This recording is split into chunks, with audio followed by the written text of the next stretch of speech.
Nous sommes samedi 2 novembre. On est dans la série Mamie boit sa tisane. Non, je vous ai quitté, je recommence un vlog, je vous ai quitté tout à l'heure. Demain, je vous fais une vidéo pour ma palle. Et puis là, je vais commencer les lectures que j'ai lues. J'ai terminé Stéphane Grams. Je vais enlever ma tisane parce que sinon je vais en mettre partout. Alors, Stephen Graham Jones. Mon cœur est une tronçonneuse. Je suis de chez Rivage. J'étais sûre que ça allait me plaire. J'étais sûre que, la quatrième de couve me plaisait beaucoup. On est avec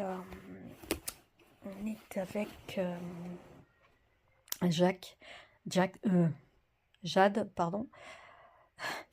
Jade Daniels, qui est une ado marginale dotée d'un père violent et d'une mère absente, qui trouve refuge dans les films d'horreur, donc dans les slashers. Et lorsque le sang commence à couler dans sa bourgade lacustre d'Idaho, son esprit encyclopédique reconnaît les prémices d'un authentique slasher movie. Jade nous entraîne alors dans un cauchemar réveillé et laisse entrevoir un portrait surprenant, celui d'une jeune fille effrayée qui cherche désespérément un foyer. Mon cœur est une tronçonneuse et son histoire, sa vengeance et son triomphe. Donc ouais, je m'attendais à quelque chose, oui, de gore, mais j'ai trouvé l'écriture hyper décousue. J'ai abandonné à la 400 pages. Peut-être que je le terminerai, hein, mais ouais, j'ai abandonné à 400 pages. Vraiment, c'était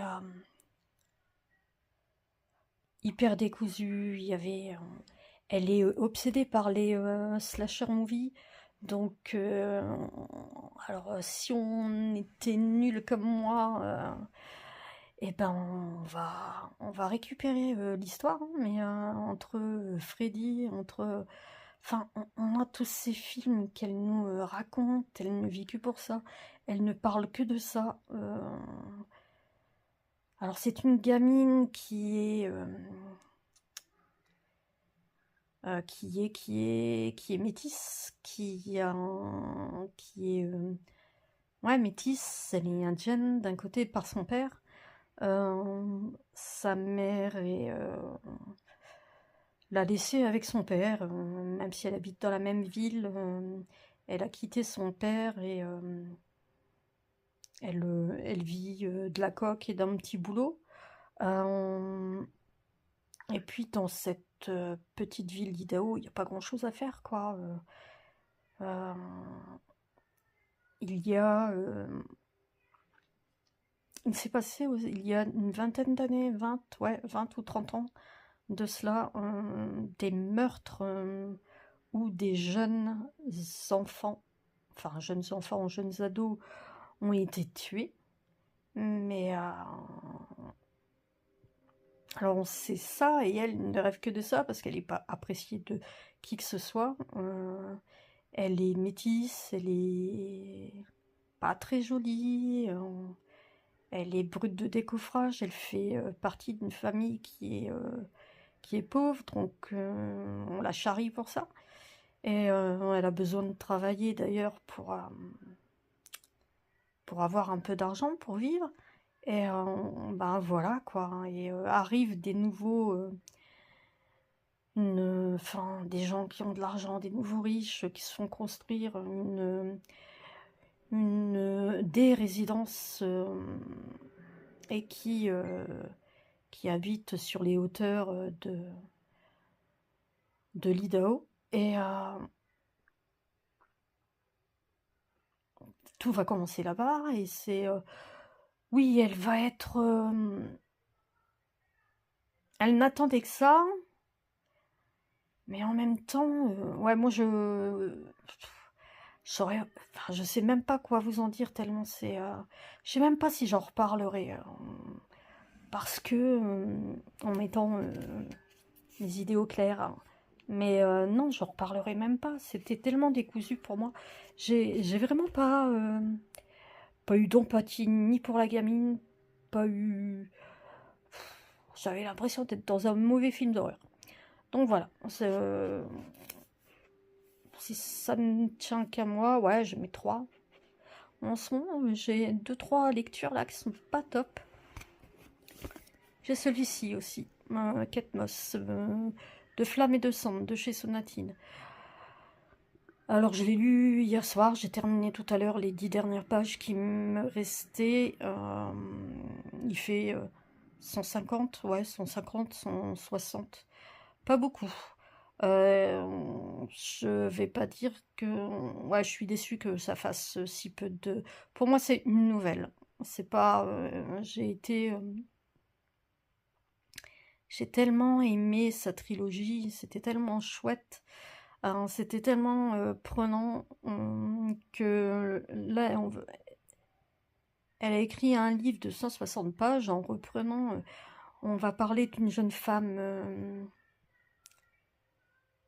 dont le père a été retrouvé mort, il s'est apparemment suicidé,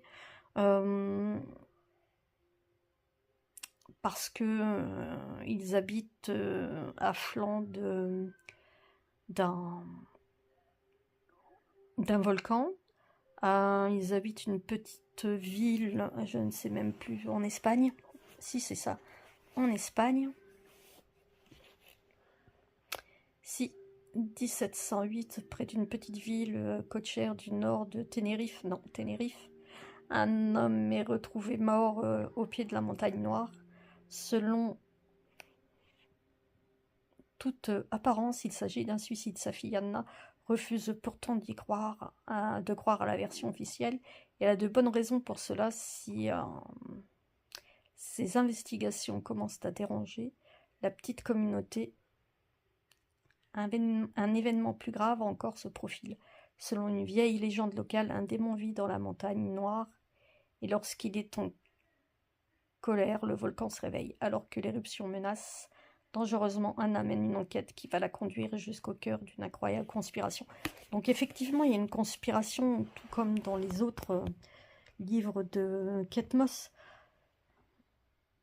Mais elle a repris les mêmes codes. C'est une jeune femme à qui la vie va être détruite par des gens qui sont avides d'argent, par ouais, des gens qui sont avides d'argent, et elle va chercher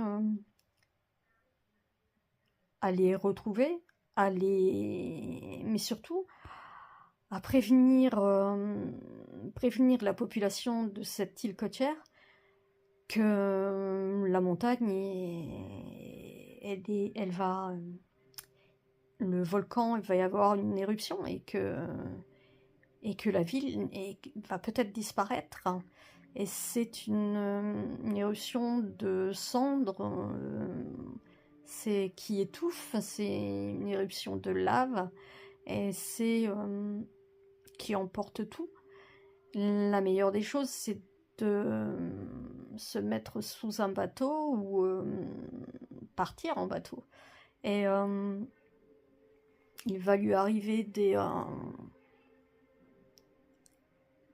je peux même pas vous dire ce qu'il en est exactement, parce que sinon je vais pas vous dire qui elle va aller voir, parce que sinon je vous dis la fin quasiment. Donc elle va se mettre en guerre contre ceux qui ont tué son père, parce que naturellement son père a été tué, il a été assassiné. Elle a 2 petits frères, elle a une mère qui est très pieuse, et elle a une mère qui n'a pas de caractère. Elle a le caractère de son père, elle est bâtie comme son père, et heureusement l'ami de son père va les aider, Antonio, et Rudy aussi, c'est un petit gamin qui a un handicap, qui a un bras un peu plus court que l'autre, qui boite, qui a presque le même âge que les petits frères enfin 2 ans de plus que les petits frères de cette jeune femme, et qui est hyper attachant. Après, il y a aussi une veuve qui va les aider, qui j'ai beaucoup aimé également, fait,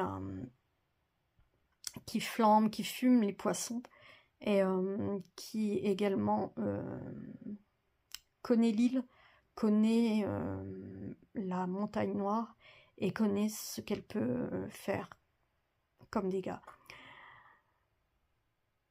C'est un peu court pour moi. Ouais, c'est 160 pages. C'était vraiment...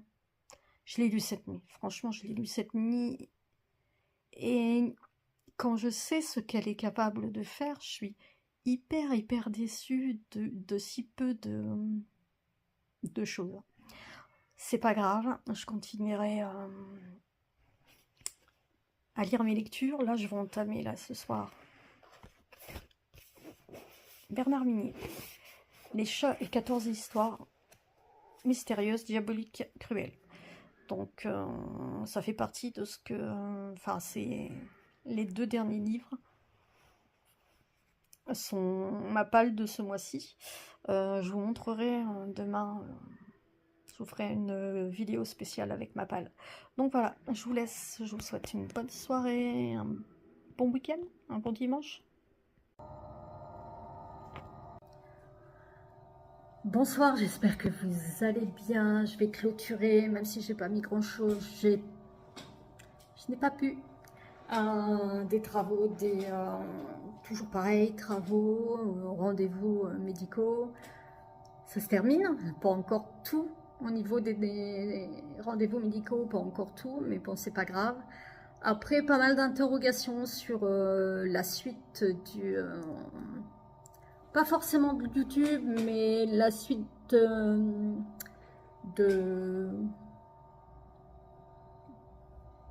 voilà, de ce que je veux faire de mon compte sur Insta, si j'arrête, si je continue quand même. Dans tous les cas, j'aimerais faire autre chose. J'en ai un peu marre de tous ces SP qui sont gracieusement envoyés, hein, dont j'ai demandé beaucoup, parce qu'on reçoit peu si on ne demande pas. Maintenant, si je fais le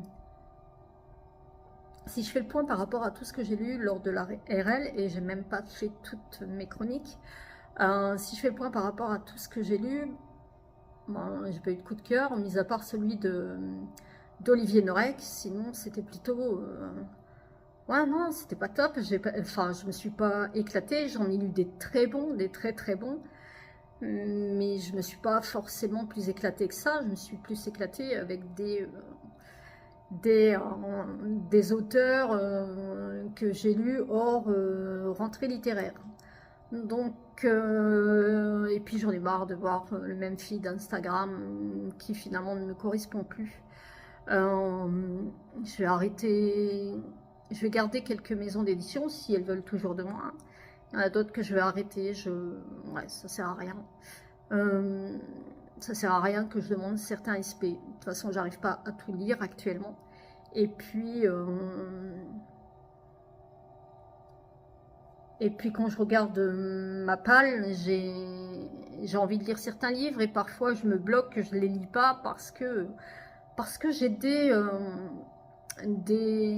livres qui m'attendent. Je trouve ça con, parce que je pense que si je continue comme ça, quand je mourrai, j'aurai pas tout lu. Et même si j'aime bien avoir plein de livres, mais c'est con de pas les lire, quoi. Donc on va arrêter ça. J'aimerais reprendre les salons en 2025, certains salons, parce que j'ai envie de le partager aussi, soit avec mon homme, soit avec mon frère sur Polar Lance, soit toute seule, parce que parce que j'aime bien aussi être seule. Et puis, oui, j'ai moins de temps, moins d'envie, surtout moins d'envie. Je suis en train de tout bouger, mais en fait, je fais pas gaffe avec le téléphone. J'ai moins d'envie de venir, moins d'envie de partager, tout au moins sur Insta. Un peu plus envie ici parce que un peu plus tranquille, un peu plus cool, moins d'abonnés. Mais c'est pas grave en fait, c'est pas là l'important. J'en discutais avec mon homme, mais quand je disais que je voulais tout arrêter, je voulais tout claquer, tout arrêter, parce qu'il n'y a pas de plaisir actuellement à lire. Le plaisir n'est pas forcément là. Et alors que j'adore lire, que je lis depuis que je suis gamine, enfin depuis toute petite, quoi. Et là, c'est vrai que ces derniers temps, ben ouais, je lis ça, mais il est pas top, mais je le continue parce que c'est un SP et je recontinue avec un SP qui est pas top. Et en fait, c'est ouais, je prends plus plaisir à lire et moi j'ai envie de retrouver le plaisir de lire, donc qui n'est plus forcément là.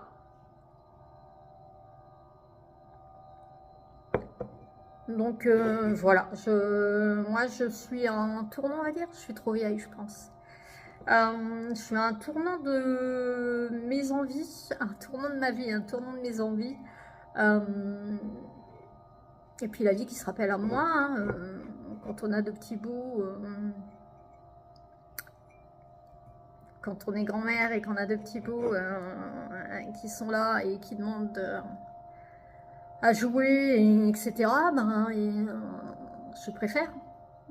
Comme ce week-end, je ne pourrais pas lire parce que j'ai mes enfants, mes beaux-fils et mes petits-enfants. Et c'est vachement bien en fait. C'est la vie qui continue. C'est la vie, enfin pour moi, c'est important aussi. Même si j'aime toujours me poser, même si j'adore avoir mes enfants, beaux-fils, petits-enfants. Et à un moment, j'aime bien le calme, j'aime bien ma solitude, j'aime bien ma solitude. J'aime bien partir seule, j'aime bien, ouais, c'est ce genre de choses. Et je pense qu'il faut, faut remettre à zéro. Je fais le oui et le non, hein, d'un côté et de l'autre. Et puis j'étais déçue aussi par certaines choses. Mais pareil, ça n'a plus d'importance, ça n'a pas d'importance, et c'est pas grave, c'est la vie, c'est comme ça. Donc ouais, je vais penser à moi et faire des choses, essayer de faire des choses avec mon homme, avec mes enfants. D'ailleurs, j'ai fait un cassoulet, ça sent absolument bon dans la cuisine. Le banana bread est fait, la compote est faite. Il m'en reste encore un tout petit peu, je pense que je vais la faire tout à l'heure. J'ai encore ma soupe potiron marron à faire et je pense que je refais le plus gros. Puisque comme on va avec mes filles faire de la peinture sur céramique, je pense que quand on va revenir, ça sera pas de carbo ou pour le soir, on va pas s'embêter, ça sera des croque-monsieur. Et j'espère qu'on pourra et que l'on aura le temps de jouer à un ou deux jeux de société. On a les Aventuriers du Rail, on n'a jamais joué avec elle, donc j'aimerais bien qu'on fasse cela. Et puis ouais, j'ai envie de partager d'autres choses que la lecture tout le temps, il n'y a pas que ça. J'ai pas fait de belles photos, je me suis pas baladée, je vous ai pas montré, mon mari a filmé le magasin de jeux de société qui est à côté de chez nous. Mais ouais, peut-être que je vous le mettrai à la fin. Je trouve ça hyper intéressant, hyper bien, on peut y aller jouer, il suffit de boire une boisson, etc. On peut découvrir des jeux. Ouais, moi j'aime beaucoup ça. Sinon, je vais vous montrer ce que j'ai reçu. J'en ai reçu, bon, ça fait 10-12 jours. Hein. Donc je vous avais montré, hein, j'avais reçu Le Seigneur des Anneaux, juste avant je pense. J'ai reçu le 3e, donc ça me fait une très jolie trilogie. Justement, je disais que novembre-décembre, c'était... je reprenais des livres, des films un peu doudou pour moi, ouais, qui me font du bien. Tous les Harry Potter, tous les Seigneurs des Anneaux. Donc voilà la trilogie du Seigneur des Anneaux et la Fraternité de l'Anneau, les 2 tours, ainsi que le Retour du Roi. Je trouve ça très beau. Pocket a fait une belle, ouais, une belle édition. Je trouve ça très très chouette. Et je sais, j'ai vu qu'ils avaient fait aussi, ils avaient sorti également Le Hobbit, le Silmarillion et les aventures de Tom Bombadil. Et c'est... je regarde, j'essaie de voir quelle est...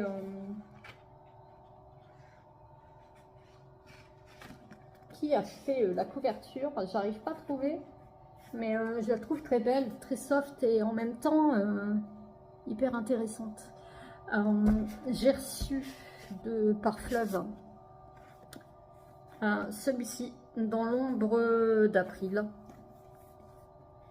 Pocket, Les entrailles du mal d'Olivier Merle. Ça fait 15 jours. Hein. Et ainsi que Louise Erdrich, que j'ai demandé à Albin Michel, les Terres d'Amérique. Donc voilà, Louise Erdrich, c'est comme des pas dans la neige. C'est jadis, nous étions un peuple qui ne laissait pas de traces. Aujourd'hui, nous sommes différents. Nous laissons une profonde empreinte sur la terre. Moi aussi, j'ai laissé mes traces. J'ai laissé ces mots derrière moi, mais alors même que je les ai écrits, je sais qu'ils sont comme des pas dans la neige. Au printemps, ils auront disparu.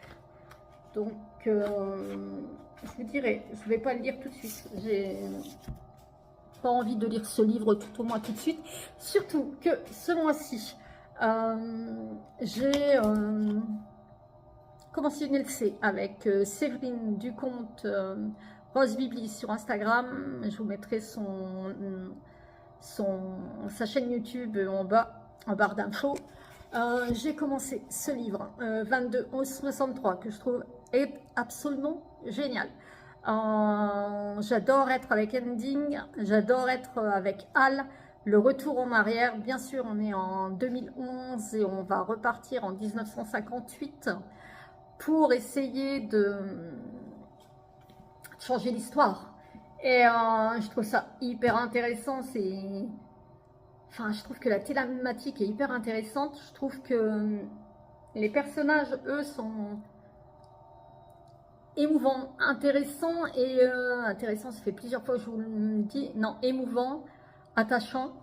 J'aime beaucoup Al, même si, voilà. Et le professeur Ending aussi, que je trouve au départ très... c'est quelqu'un de très bienveillant. Et j'aime sa bienveillance. Après, quand il va découvrir certaines choses, j'aime qu'il aille au bout des choses, qu'il ait entrepris ce qu'il a entrepris. Et Jack Epping, professeur d'anglais à Lisbon Falls, n'a pu refuser la requête d'un ami mourant, empêcher l'assassinat de John Fitzgerald Kennedy. Une fissure dans le temps qui va l'entraîner en 58 à l'époque d'Elvis et JFK. Et ouais, j'aime bien comment c'est construit, j'aime bien comment King écrit, j'aime bien comment les personnages, il les brosse, leur psychologie et tout. Enfin, leur psychologie, comment il les brosse, ouais, comment il les façonne. J'aime beaucoup ça. Moi, ça, il me happe dès le départ. J'ai pas avancé beaucoup parce que je suis patraque et puis comme j'ai dit, j'ai fait pas mal de rendez-vous. Je suis qu'à la page 300. Il m'en reste encore 700. Non, je dis des bêtises. Hein. Ouais, 738 on va dire. Et je le trouve génial. J'adore. Et le fait que ce soit un pavé, c'est pas embêtant. Je trouve pour l'instant que l'écriture est hyper addictive, qu'on a envie de savoir, qu'on a envie ouais, d'aller sur les traces de JFK, d'aller sur les traces de Oswald, d'aller sur d'aller en arrière, de se retrouver en 58, de découvrir comment de retrouver certaines choses oubliées, comment on vivait sans portable, comment c'était la vie, quoi, et comment on en profitait, etc., etc. Il y avait autant de tarés que maintenant, mais c'était encore une époque totalement différente. 22 11 63, donc hyper intéressant. Mais je vais pas lire tout d'un coup, étant donné que mardi j'attaque avec Elodie Universe du compte, je mettrai en barre d'infos, je mettrai son compte Instagram et son blog. Donc Elena Piazontini, comme de longs échos, j'avais lu le deuxième avec elle. Là on va lire le premier. Il paraît qu'il est génial. Je sais pas. J'avais été mitigée pour celui que j'avais lu, Vaste comme la nuit, que j'avais lu, j'avais été mitigée. Ici il y a 330 pages, donc ça va, 1300. Une autre LC, peut-être avec mon petit frère, pour Bestial. Je pense que c'est Bestial, je pense pas que ce soit l'autre. Je ne pense pas que ce soit... Parce que moi j'ai lu Jeu de peau, là c'est Bestial, et le troisième. Je sais pas si c'est le troisième qu'il a. Bon, enfin, bref. Il a Anouk Schutterberg, je vais le lire avec mon petit frère. Je pense que ce sera fin novembre, puisqu'il est en déplacement. Il pourra le lire beaucoup plus facilement. Et... j'ai envie de lire aussi celui-ci, Les chats et 14 histoires, c'est les nouvelles de Bernard Minier. La couve, on en parle, moi je la trouve magnifique. Vous ne pouvez pas trop voir, mais elle est brillante. Elle est un chat noir, on voit les yeux là. Elle est simple, mais efficace. Donc voilà, sinon en lecture, moi je peux juste vous parler, je fais des lectures, une lecture enfant, une lecture... allez, jeunesse, dans les 10-11 ans. J'ai lu. Alors, je ne peux pas vous le montrer, je l'ai lu en e-book, donc je mettrai pareil la petite photo à la fin. J'ai lu de Edith Nesbit, les enfants, ça y est, j'ai oublié, les enfants du train. Je découvre plein de choses. Les enfants.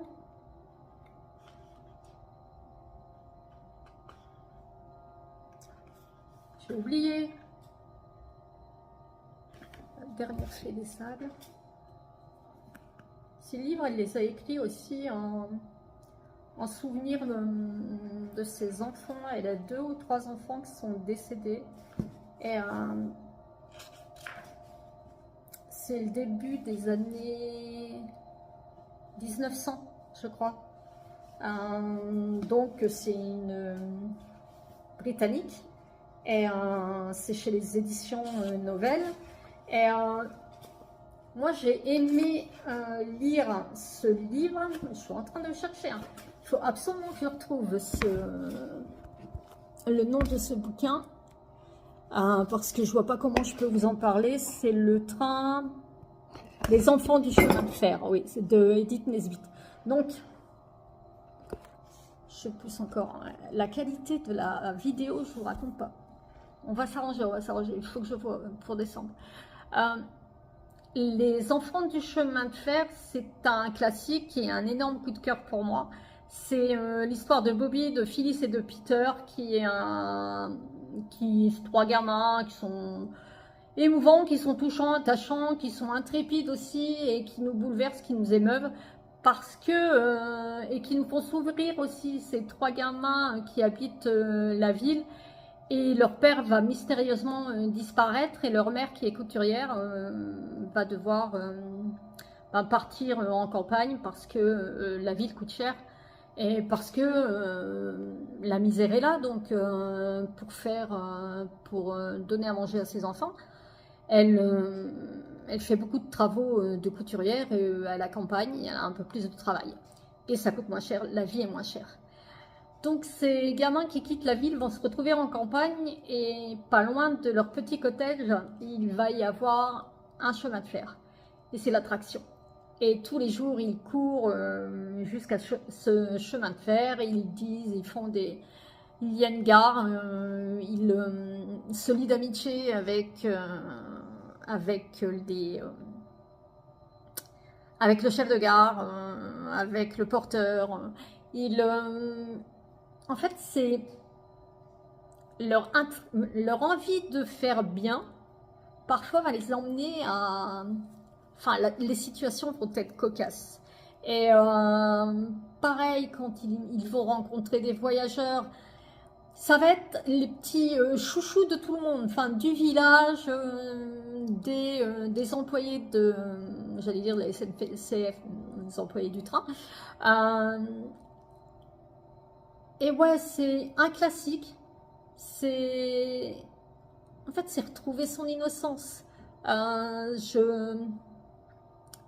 Ouais, j'ai beaucoup aimé ce livre. C'est retrouver son innocence.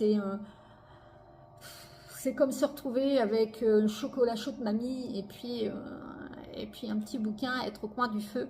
Et j'ai trouvé ça hyper.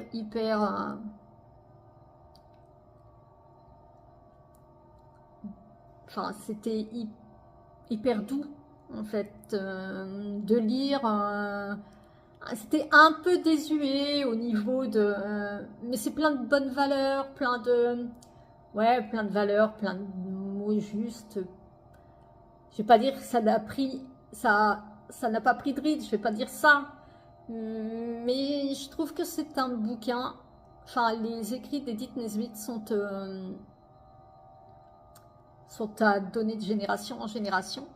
Déjà, les éditions nouvelles, ils ont absolument eu... Enfin, c'est hyper beau que ce soit la couverture, la dernière fée des sables, ou bien les mésaventures de l'illustre famille Bastable.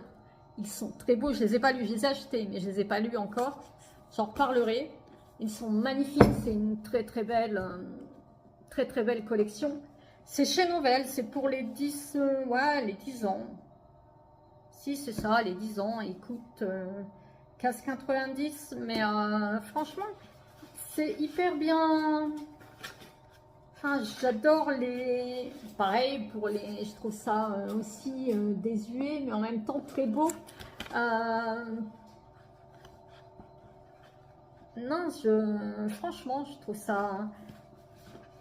J'ai beaucoup aimé. Je trouve que c'est un beau cadeau si vous avez des enfants qui lisent encore, qui ont demandé un jeu, mais aussi un livre. C'est un beau cadeau à faire. C'est oui, c'est ici, c'est voilà il y a 2-3 illustrations. Je trouve ça très joli, très vintage, mais très belle.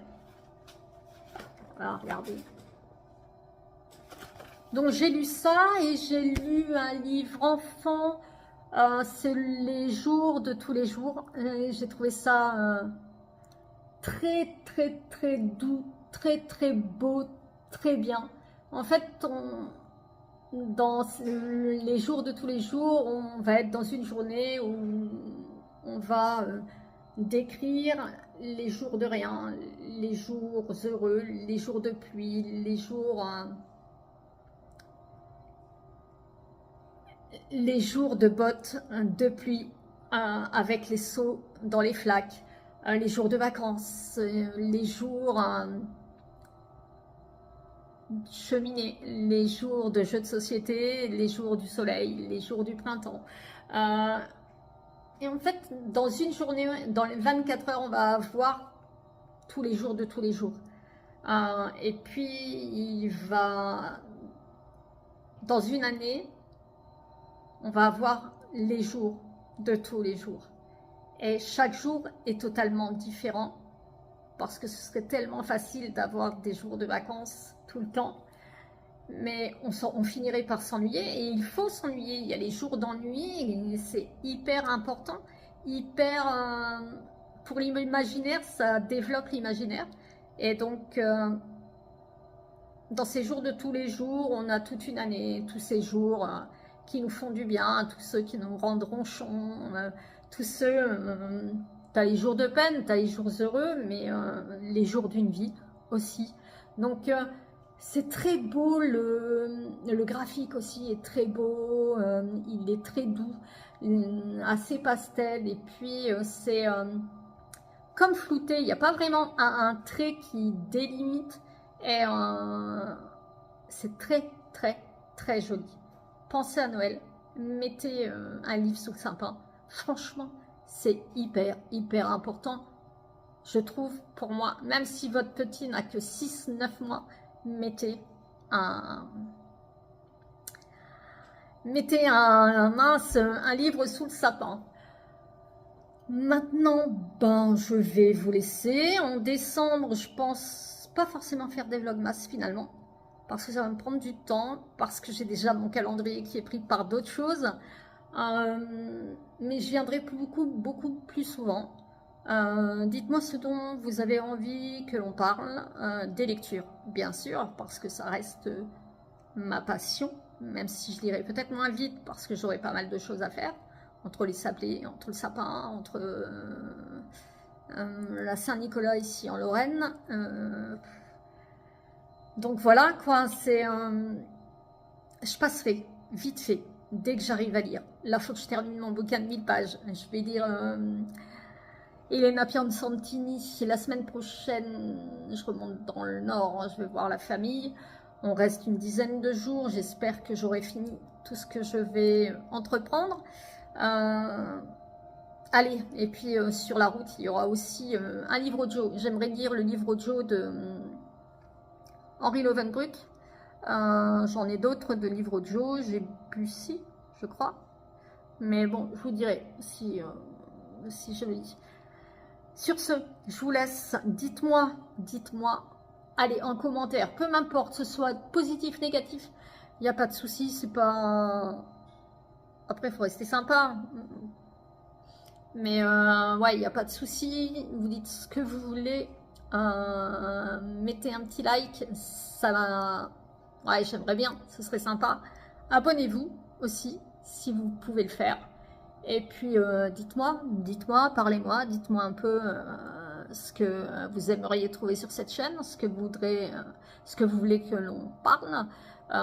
Si l'idée de parler de titres beaucoup plus anciens vous intéresse, en mixant les deux, des titres plus anciens, des nouveaux titres, parce que certaines sorties, j'ai envie de les lire.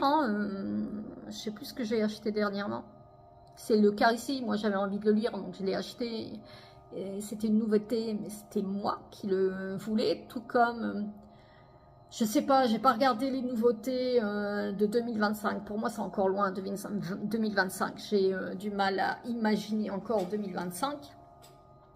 Mais moi, le prochain livre de...